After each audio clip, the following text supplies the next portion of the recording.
You're listening to Soundside. I'm Libby Denkman. Residents of Tehran were warned to stay indoors yesterday as black smoke blanketed parts of the Iranian capital city. It comes after Israel attacked dozens of fuel depots outside the city of 10 million people. The U.S. and Israel continued to launch airstrikes against Iran over the weekend, and the conflict is still impacting surrounding nations. Today, NATO member Turkey said it shot down a second Iranian missile. Iran has also continued targeting Israel and U.S. bases around the Middle East. Here in the U.S., 2 men have been charged with attempting to support ISIS after they tried to set off homemade bombs. This was at a protest near the home of New York City Mayor Zohran Mamdani. None of the devices detonated. Obviously, the news is moving very quickly. Earlier today, I sat down with Seattle area Congressman Adam Smith to hear his thoughts on what's been happening so far in Iran and across the globe. Adam Smith represents Washington's 9th congressional district, and he's the top Democrat on the House Armed Services Committee. Hi, Adam. Thanks for being here. Well, thanks, Libby. It's always a pleasure to have the opportunity to talk to you. Thanks for giving me the chance. And, of course, when you come on the show, I make a point to say 15 years ago now, in 2011, I worked in your office. Adam, Axios reported that Israel gave its U.S. counterparts a heads up about those fuel depot strikes, but those attacks ended up being a lot more widespread than the U.S. anticipated. Crude oil prices jumped immediately after those images started going out of the oil infrastructure on fire, storm drains in Tehran shooting flames. President Trump said Sunday afternoon that, quote, short-term oil price hikes are a very small price to pay for USA and world safety and peace. Only fools would think differently. You and I haven't talked since this all started, so I guess I want to ask first, what do you think of this latest news? Sure. Look, I strongly disagree with the president. The cost of this conflict is enormous. And this is something we've been talking about, I think, for 10, 15 years. There are things that Iran has been doing that we're concerned about. They support terrorist organizations. They were instrumental in destabilizing Lebanon and Iraq. They have a massive ballistic missile program that, death to Israel, death to America is sort of like their founding principle. So there's no question they're a problem. So we're trying to figure out, how do you deal with it? And on the Armed Services Committee, we've had these conversations. And what every other sensible person concluded was the military solutions were incredibly costly, first of all, in ways that I'll outline in just a moment. But second of all, their ability to achieve the benefits were highly suspect. So think about this way. You've got, okay, what's the benefits? What are we trying to accomplish versus the costs? And I just want to walk through that. What President Trump is trying to do now, he is not overwhelmingly thoughtful about it. Let's just put it that way. He tends to lash out. And I want to make sure people understand that a huge part of this is connected to everything else that Trump is doing, which is basically to consolidate as much power in his hands as possible so that he can exercise it whenever he feels like it without anyone checking him. That's a huge part of this. It's part of why he snatched Maduro. It's part of why he's doing the boat strikes. It's why, he's done what he's done with ICE and his paramilitary force in Minneapolis and elsewhere, suing law firms, suing media. It is to consolidate power so that he can exercise that power in an unchecked way. And he just keeps growing. It just keeps going. And now he has started a full-scale war in the Middle East. But putting that aside for the moment, people say, what's he doing? What's the objective? Well, the objective from a military standpoint has sort of like 3 layers to it. Number one, they want to degrade Iran's ability to support those terrorist organizations and to have military capacity, which is primarily drones and ballistic missiles. So the bombing campaign targets their missiles, targets their launchers, targets the drones. Crucially, they also want to target the defense industrial base that enables them to build them. Because part of the problem here, and part of the reason that we, sensible people, had concluded a long time ago that this wasn't a smart thing to do was, it's really not that hard to rebuild that stuff. Which seems a little weird to me. I have no engineering background. It seems to me like making missiles would be harder than it is. But you can look at the Houthis in Yemen. Everyone forgets now we waged a 3.5-month war against the Houthis a year ago. But then we blew up a lot of stuff. but they rebuilt it. They reconstituted it. It came back. So that's one goal. The second goal that is in Trump's mind is whoever winds up running Iran when this is done, he wants them to be bent to his will. That's sort of we keep hearing about the Venezuela model and what he supposedly has accomplished down there. We'll see if that actually pans out, but it's certainly not going to pan out in Iran. We saw it. I mean, they killed the father, they put the son in place. This regime is defiant, not compliant. So the ability to achieve that goal is also seriously in question. And the third goal would be replace the regime outright.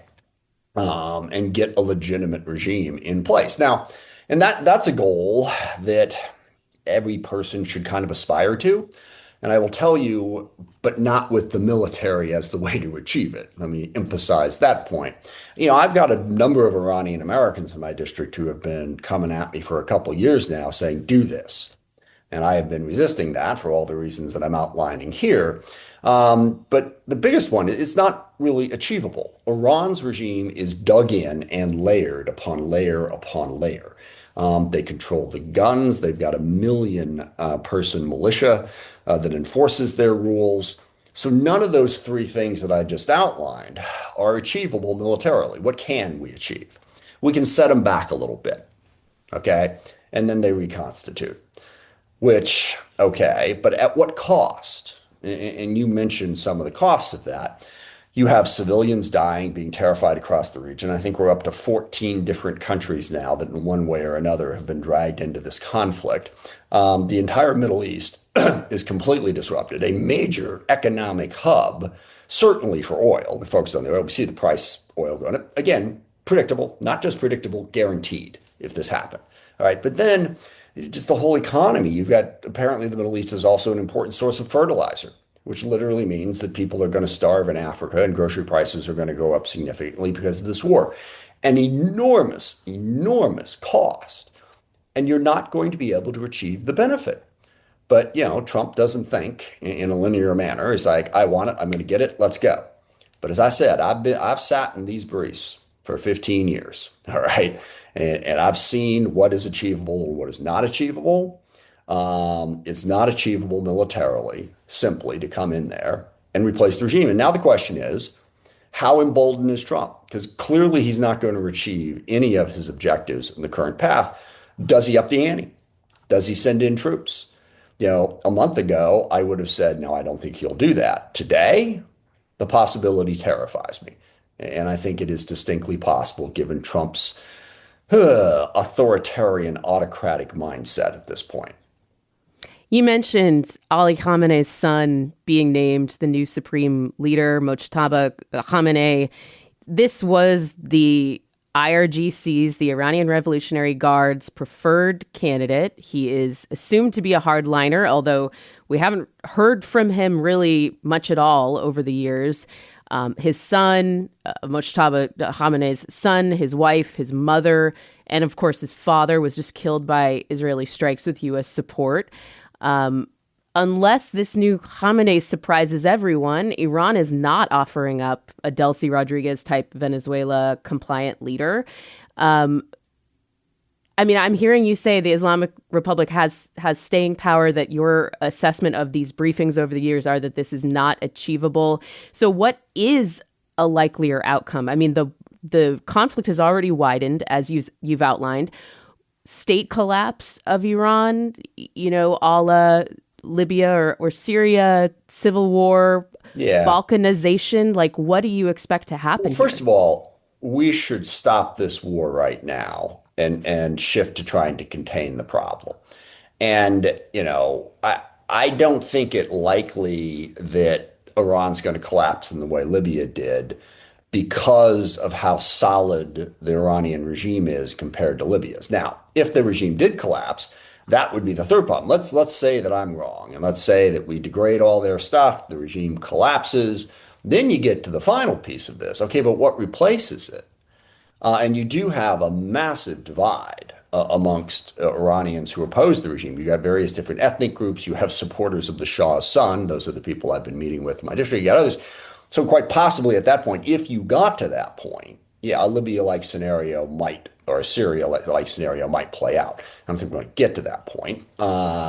So yeah, I don't think we get there. But what we need to do in the short term is stop the war. And this is really, really a crucial point as well, because, and I've had these conversations a lot in the last month, and people inevitably say to me, "Oh, so you're okay with what Iran is doing? You know, you think it's fine and we shouldn't do anything about it." And I said, well, there should be a bit of a gap with, no, I'm not okay with it. And if you're not okay with it, therefore you have to start a full-scale, massive Middle East war in order to deal with it. And it was interesting. We had a vote last week on a resolution recognizing Iran as the primary state sponsor of terror. And it listed like 6 or 7 terrible things that Iran had done. I voted for it. They're all true. They are. Okay. But just because they're true doesn't mean that you have to go to war to try and solve the problem. And something else that I think we humans need to get a little more comfortable with is you don't always get the ideal outcome. Some problems cannot be solved, no matter how, forceful you are, no matter how willing you are to do whatever it takes.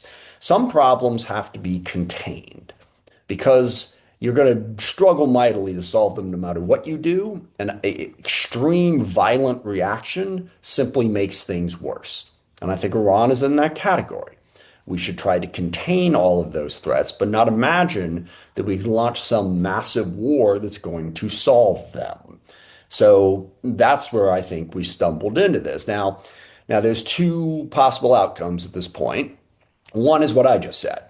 Oh my God, this went exactly how everyone told us it was going to go. Let's stop and try to shift back to a containment strategy. And the sooner that happens, the better the world is going to be. So I am going to be advocating as strongly as I can, day in and day out, stop the war, and let's start working on a containment strategy that will be vastly less damaging. The other alternative is the more likely one, sadly, at this point, is Trump doubles and triples down, keeps bombing, keeps the campaign going, again, contemplates troops. And in that scenario, the chaos simply spreads. The damage spreads, more people die, the economy suffers more problems. We have higher gas prices, higher food prices, and this simply goes on for a while the Iranian regime clings to power under that bombardment. Those, I think, are the 2 options. And there's going to be people on the other side with, no, if we do that, then Iran will collapse and it'll work and everything will be fine. I have been wrong many, many times in my life. It's just part of being human, and I may well be wrong this time. But I'm giving you my honest opinion. I don't think that's what happens. If we keep pressing this war, the damage spreads, and we do not accomplish any of those objectives that Trump says we had when we started it. I mean, he's talking on Truth Social, at least in pretty long-term terms. Like, he's saying that, Iran is going to have to surrender or more likely completely collapse. I mean, he's talking about world peace and all the trade-offs of the high gas prices and everything else that we mentioned previously. So it doesn't sound like he is in for we've wipe our hands, we've accomplished something here, we walk away. Like, this sounds like we are dug in here for the long term. Can we talk a little bit about that War Powers resolution? Sure. You voted last week in favor of the War Powers resolution in the House, which attempted to rein in the president's use of the armed forces in Iran without congressional approval. Now, that was largely symbolic because it was not going to survive a veto. Similar measure failed in the Senate. Marco Rubio said, no president, Republican or Democrat, has accepted these constraints before, that, they needed to, be waiting for Congress's approval for action in the Middle East. Obviously, Trump has used military force in the Middle East. President Obama used military force in Libya, Yemen, Syria, and more. There's 2 things about that. Yeah, tell me why congressional approval is needed now. Yeah. Number one, this vote was the best way to stop a stupid war. Okay. Now you can argue about the legalities and should Congress have had to do this and who did what 25 years ago. Congress going on record saying this is dumb, please stop, would have been helpful in stopping this. So therefore, it was really important that people get on the record and vote and try and stop that war. Second of all, Marco Rubio is not wrong in the sense that the way our country has played out and the way the Constitution has played out, the power of the executive branch to basically take unilateral action versus the confusion of 535 people trying to figure out how to check that has basically played out as you described. The president gets to use the military as he sees fit. I'd say he or she, but we haven't quite gotten there yet. But there was always also an implicit contract in that from every other president we've had before. And you saw this even with George W. Bush, even as ill-advised as some of his military adventures were, he came to Congress, okay? And he came to the American people and he made the case for his conflict. Barack Obama came to the American people, went to the United Nations, went to NATO, got broader support. The implicit contract was, yes, I have this power. I will not use it like a moron, and I will not use it in a way that completely ignores everybody else on the planet. That has also been an implicit part of this. All of these other conflicts that we've talked about, there has been an effort to bring the people along, an effort to bring Congress along and international bodies along, and also the overwhelming majority of those have been very limited in scope. Libya was just Libya, Panama was just Panama, Grenada was just Grenada. President Trump is the first one to do a full-scale military war involving 14 countries, a massive, largest conflict that has been started by a president of any of those that you list without any effort whatsoever to get support from anybody else at all. To me, that makes it different. The Pentagon leadership right now, different than previous Pentagon leaders, certainly in their approach and style. Pete Hegseth in front of reporters who are apparently welcomed back to the briefing after they were kicked out, most of them. He's been bellicose. He's been, belligerent. He has been, making the case that this is not a regime change, but, maybe it is. And it's kind of been a, confusing, shifting rationale. The Department of War, or Department of Defense's social media accounts, meanwhile, have been posting memes about this war, like anime and video game. Yes. So can you just tell me what you think this says about the leadership of the Pentagon right now? Two big points I want to make here before we run out of time. One, what Secretary Hegseth, President Trump have done is basically, again, and this is all about, I'll go ahead and I've said authoritarian, autocratic. Fascist is really the word that applies. And part of that is that a fascist regime exercises violence in whatever way they want and takes a certain amount of enthusiasm and pride in that. And you've seen that in what Secretary Hegseth has said. No rules of engagement. I forget that whole stupid little thing he went through about no woke wars. Basically we're going to kill who we want to kill, when we want to kill them, and how we want to kill them, and you're all just going to have to eat it. That is a substantial undermining of a constitutional republic, to give the executive that level of power. We saw it in Minneapolis. We've seen it in the way ICE has done it in a whole bunch of different places, and we don't yet have the details on that girls' school that was hit and killed 175 people. But that is part of the consequences of not giving a damn about civilian casualties, and acting like you can exercise violence in whatever way you want. That is part of being a fascist. That is part of being an autocrat. And that rhetoric has translated directly into actions, and we should all be appalled by those actions. And the second point that I wanted to get to before we run out of time here is, remember,